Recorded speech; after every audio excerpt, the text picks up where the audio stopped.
नमस्कार मंडळी, चाकरमानी वाईब्समध्ये तुमचं खूप खूप स्वागत करते।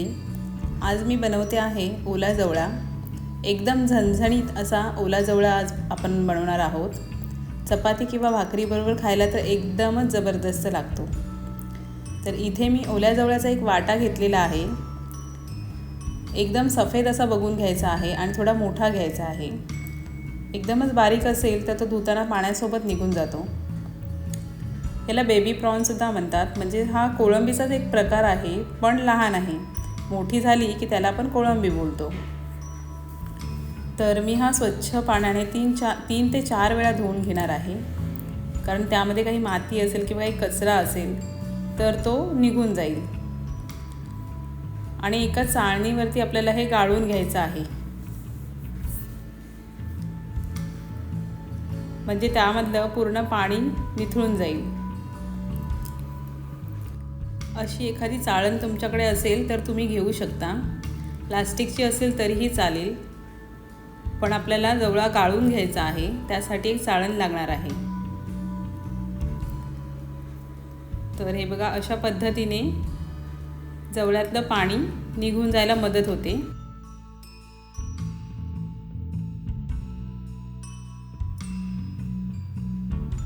आता एका पॅनमध्ये मी 3 ते 4 पळ्या तेल घेतलेलं आहे।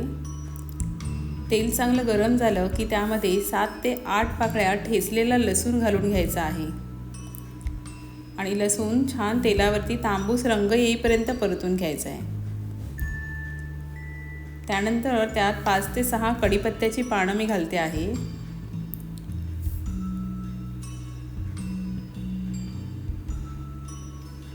आणि 2 मीडियम साईजचे कांदे मी कापून घेतलेले आहेत, ते पण तेलावरती परतून घ्यायचे आहेत। आणि एक हिरवी मिरची घेतली आहे छोटी कापून।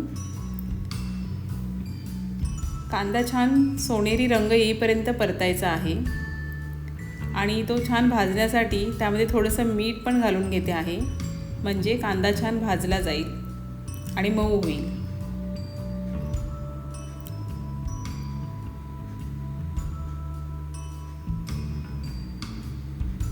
नंतर अर्धा चमचा हळद घालते, पाव चमचा गरम मसाला घालते आहे आणि 1.5 चमचा आपला घरगुती मालवणी मसाला, तुमच्याकडे जो असेल तो तुम्ही घालू शकता। मीठ मी अगोदर घातलेलं आहे। आता हे सर्व मसाले कांद्यामध्ये परतून घ्यायचे आहेत, छान एकजीव होईपर्यंत परतायचं आहे।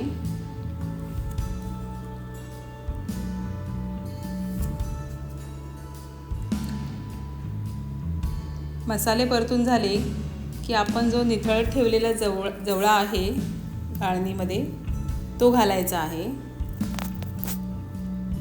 आणि तो पण छान परतून घ्यायचा आहे।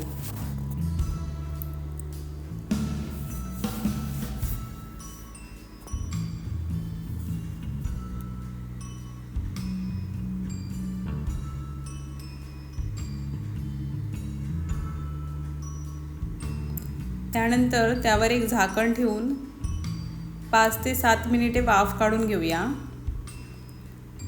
यामध्ये मी जरासुद्धा पाणी घातलेलं नाही आहे। हा जवळा आपल्याला वाफेवरच शिजवून घ्यायचा आहे, कारण जवल्यामध्ये पाणी असतं ना, तर त्यामुळे आपल्याला पाणी घालायचं नाही आहे त्यात। हे बघा, मी आता झाकण काढलेलं आहे आणि जवळा आपला छान शिजला आहे। तर त्यामध्ये मी 5 ते 6 कोकम घालून घेते आहे। 2 तुकडे करून कोकम घालायचा आहे आणि कोथिंबीर घालून परतून घेते आहे।